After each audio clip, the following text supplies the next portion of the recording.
Ini cerita benar. Cerita ni cerita benar. Yang berlaku pada saya sendiri. Satu hari saya pergi ke satu rumah orang tua. Saya dapat bantuan daripada seorang sahabat ni minta saya sampaikan bantuan ni kepada orang miskin. Jadi saya pun belilah kain pelekat, beli roti, beli macam-macam lah saya beli. Saya pun pergilah rumah orang tua. Tak payah sebutlah rumah orang tua di mana.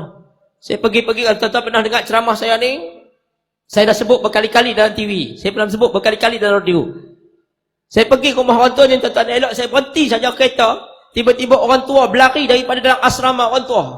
Dia kata apa? Anak aku datang seronoknya, anak aku datang. Saya tak kenal dia siapa. Dia main-main, dia peluk saya, dia cium saya. Nak, kenapa tinggal mak dekat sini nak? Mak nak balik. Mak rindu dekat rumah ni. Saya waktu tu, ya Allah, makcik, saya pegang, saya tengok muka dia. Saya perhati hang tak mengaku aku mak hang noh. Ya Tuhan. Saya boleh bayangkan perasaan dia waktu tu, dia rindu kepada anak dia. Saya pun berlakon depan dia, saya kata, mak, maafkan saya mak ya. Saya pegang tangan dia, saya pergi bawa dia duduk atas kursi tu. Saya pun ambil roti, saya suap dekat mulut dia. Tuan-tuan, cuba bayangkan waktu saat itu, hati ibu yang rindu kepada anak ini, bila kita ambil roti, kita suap dekat mulut dia, apa perasaan dia? Apa perasaan tuan-tuan? Waktu saat tu, saya suap-suap, saya tengok air mata dia meleleh. Dia pegang tangan saya. Dia pegang tangan saya. Subhanallah. Waktu saat saya suap, tuan-tuan, saya rasa bagaimana perasaan rindunya dia kepada anak dia. Bila saya nak balik, tuan-tuan, dia pegang kaki saya. Nak, jangan tinggal mak nak. Mak nak balik. Mak nak balik. Akhirnya saya minta kebenaran dengan pihak pengawasan di situ. Cek tengok, rupa-rupanya dia ada anak 5 orang. Anak dia yang sulung bergelar seorang Tan Sri, arwah dan bergelar orang kaya. Orang memang kaya, hebat orang tu, orang famous orang tu. Saya waktu tu sentat, saya nak balik, dia pegang baju ni, pegang, tak mau balik, dia nak ikut. Saya pun tak apalah, jomlah saya minta kebenaran isi borang. Panjang cerita dan isi borang lah apa semua ni apa. Saya pun dapat pelepasan. Saya minta 5 hari je saya nak balik. Bila balik rumah saya, tuan-tuan, waktu saya duduk Taman Raya Jaya, saya balik tentang balik rumah saya. Sembahyang subuh, saya jadi imam di sembahyang di belakang. Saya baca doa, saya tengok air mata dia jatuh. Lepas itu, tuan-tuan, saya pergi nak bersalam dengan dia, saya cium tangan dia, saya kata, mak, maafkan saya, mak ya. Waktu tu saya tak ada mak saya tak ada lah. Tapi saya bayang ini ibu saya, tuan-tuan, sebab dia rindu kepada anak dia. Duduk hari ketiga di rumah saya, waktu semayang Isyak, malam tu saya tak ada kuliah apa, saya pergi nak salam dengan dia. Bila saya nak pergi salam dengan dia pun, ambil kain tudung dia, dia lapik tangan dia, dia salam. Saya kata, mak, kenapa mak lapik tangan? 2 hari dah mak tak lapik tangan dengan saya, kenapa hari ni mak lapik tangan? Dia kata, Ustaz, kau bukan anak saya, Ustaznya. Subhanallah. Tak bayangkan waktu saat itu tiba-tiba dia sebut nama saya Ustaz. Saya kata, mak, kenapa mak panggil saya Ustaz? Saya anak mak. Bukan. Kalau anak saya, dia tak akan buat macam tu. Kalau anak saya, dia tak akan jadi imam saya. Kalau anak saya, dia tak akan suap makanan kepada mulut saya. Tak bayangkan seorang ibu ni, tiba-tiba saya pun pegang dia, saya peluk dia, saya menangis. Saya kata apa? Mak, walaupun mak bukan mak saya, tapi hari ni saya anggap mak sebagai ibu saya. Dek, adik-adik yang ada dekat depan ni, dek, Ustaz nak minta supaya siapa yang ada ibu dia, pergi dekat mak dia, pegang tangan dia sekarang. Saya pegang tangan dia, saya dapat rasakan tangan ibu ini. Saya pegang tangan ibu ni, saya dapat rasa tetap, walaupun bukan mak saya, tapi saya tahu hati dia rindu sangat dekat anak dia. Saya kata apa? Mak, waktu saat itu saya pegang tangan dia, saya pandang wajah dia. Saya kata, mak, walaupun mak saya telah mati, tapi makcik boleh ganti, mak boleh ganti mak saya. Mak duduklah di sini.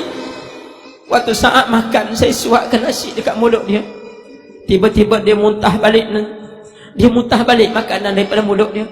Saya tanya, kenapa mak? Saya tengok air muka dia tiba-tiba pucat.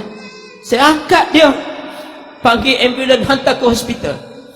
Waktu saat duduk di hospital, tuan-tuan, saya ambil tak kepala dia, tarik bos saya. Dia pegang tangan saya, dia kata apa? Ustaz, kalau saya mati, tolong jangan beritahu kepada anak saya seorang pun. Kalau anak saya tahu saya mati, jangan beritahu di mana kubur saya. Kalau dia tahu kubur saya di mana, jangan izinkan dia pegang batu nisan. Saya pegang dia. Saya kata, apa mak, jangan cakap macam tu. Isteri saya menangis dekat sebelah, anak saya menangis dekat sebelah, pegang dia, menangis. Kami pegang tangan dia. Mak, kenapa mak cakap macam tu? Jangan. Dia giling kepala. Rupa-rupanya itulah saat di penghujung hayat dia di dunia. Akhirnya dia pun meninggal di atas riba saya di hospital. Dia meninggal di atas pelukan saya. Saya doakan Makcik Hajah Khadijah ini mudah-mudahan rohnya bersama dengan salafus salih. Saya sangat ibu saya. Adik-adik, mak kita dek, mak kita dek, kita semua yang ada mak di sini, tolonglah taat kepada mak. Jangan derhakakan kat dia. Jangan tinggal dia di rumah orang tua. Dia sakit, jaga dia, picit kepala dia. Cuba tanya mak kita dek, letak atas kepala mak, tanya mak, mak, seksa tak mak mengandungkan saya dulu? Seksa tak mak melahirkan saya dulu? Cuba tanya mak kita dek. Mak kita akan jatuhkan air mata di saat itu. Kalau kita tanya demikian, mak kita akan jatuhkan air mata. Sebab tu adik-adik, suatlah makanan dekat mak. Suatlah makanan dekat mak kita. Kakak-kakak, makcik-makcik yang ada anak di sebelah, pegangkan tangan anak. Pegang tangan anak, suat tak atas tangan atas kepala dia. Cuba selawat 3 kali. Cuba rasa denyutan roh hati kita. Cuba rasa denyutan jantung kita. Betapa sayangnya, eratnya kita kepada anak-anak kita. Ibu-ibu, bapa-bapa yang dirahmati Allah sekalian, selepas daripada 3 bulan kematian makcik ini, sampailah berita itu kepada anak dia yang sulung. Anak dia telefon kat saya, dia kata apa? Doktor, how you ready? What? How you got? I akan bawa you ke mahkamah. I saman you sebab you buat keluar mak I daripada rumah orang tua. Tuan-tuan tahu, 3 tahun dia letak rumah dia, mak dia rumah orang tua, dia tak jenguk, tak pergi tengok mak dia. Sebab tu mak dia rindu kepada anak dia sampai tak nak beza antara saya dengan anak dia. Akhirnya saya tunggu tidak ada saman. Hampir setahun lebih saya pergi ceramah di Gombak, Masjid Greenwood. Setelah saya sudah ceramah, datang seorang lelaki peluk saya, menangis dalam masjid. Orang heran, tuan-tuan, pasal apa ni? Saya tanya, pasal apa? Ustaz, tolong beritahu di mana kubur mak saya, Ustaz. Tolong beritahu di mana kubur mak saya. Saya kata, kenapa? Kenapa hari ni baru tanya kubur mak kamu? Tolonglah Ustaz, saya nak jumpa dengan mak saya. Saya lah orang yang bergelar Tan Sri, yang nak saman Ustaz hari tu. Saya sekarang ni papa kedana Ustaz. Isteri saya mati aksiden.